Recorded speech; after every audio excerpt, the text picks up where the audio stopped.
जी, इमरान ख़ान साहब अॼु फरमायो त आइन त टोड़ी उहो त ख़ैर हो, पर NRO जेको आहे वॾी वॾी ग़लती हुई मुशर्रफ साहब जी। यानी ॾिसो NRO छा आहे, नेशनल रिकन्सिलेशन ऑर्डिनेंस।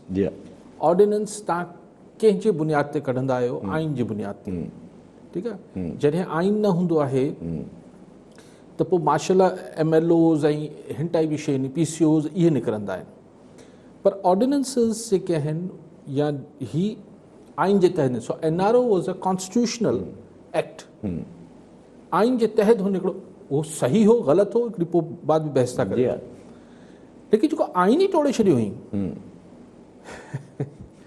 उहो इमरान ख़ान साहब चए तो वो एॾो वॾो मसलो न आहे, पर वो तो है पर आइन त ख़ैर आहे टोड़े छॾी पर NRO न ॾियणु खपे आहे। अच्छा, NRO हुन पीपल्स पार्टी ताईं त ठीकु आहे, पर MQM जो ज़िक्र नथो करे जेको इमरान ख़ान साहब। त NRO मां जेके चलो पीपल्स पार्टी ते त करप्शन जा जेके इल्ज़ामात हुआ उहे केसिस वापसि वरिता विया, जेके बाद में वरी हलिया, ख़तम त कोन थिया। लेकिन MQM ते त दहशतगर्दी जा ऐं क्रिमिनल एक्ट ऑफेंसिस जा हुआ इल्ज़ामात, जे केसिस वापसि थिया, यानी माण्हू जेलनि मां आज़ादु थी विया। सो इहो बि ख़ान साहब खे यादि न आहे त हुन में MQM एक्चुअली घणी बेनिफिशरी हुई हुन NRO जी।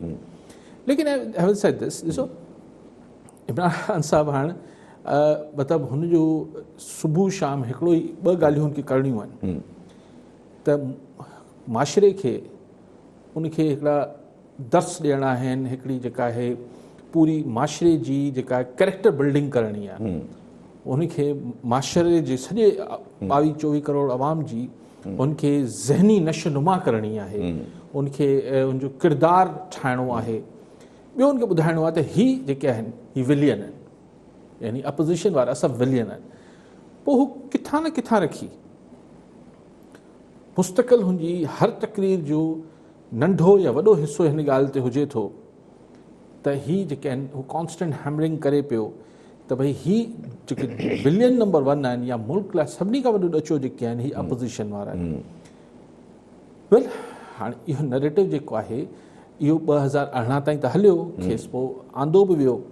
हाणे इहो नैरेटिव केतिरो विकामबो इहो वरी ईंदड़ इलेक्शन। जी हाँ, ईंदड़ इलेक्शन।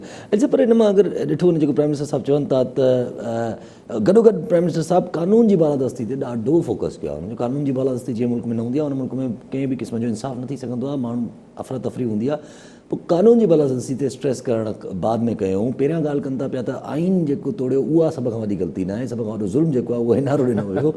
त इहा तस्लीम कीअं थी कई वञे ॻाल्हि, मुंहिंजो सुवाल हिन में छो कंहिं बि अगरि मौज़ूअ मुल्क में हलियो वञे त नॉट एक्सेप्टेबल ॻाल्हि आहे त अगरि आइन तोड़ो माना उहा सेकेंड ग़लती आहे, उहा जेका आहे फर्स्ट ग़लती आहे। उहा ॻाल्हि आहे न, उहा ॻाल्हि आहे त ख़ुदि ख़ान साहब जी ॻाल्हियुनि में कॾहिं कॾहिं कॉन्ट्रडिक्शन अची वञे थो। जॾहिं तव्हां कानून जी बालादस्ती जी ॻाल्हि कयो पिया त कानून कहिड़ो जेको इतफ़ाक़ राय सां हिकिड़े ऐवान पार्लियामेंट में ठाहियो वियो, यानी आइन।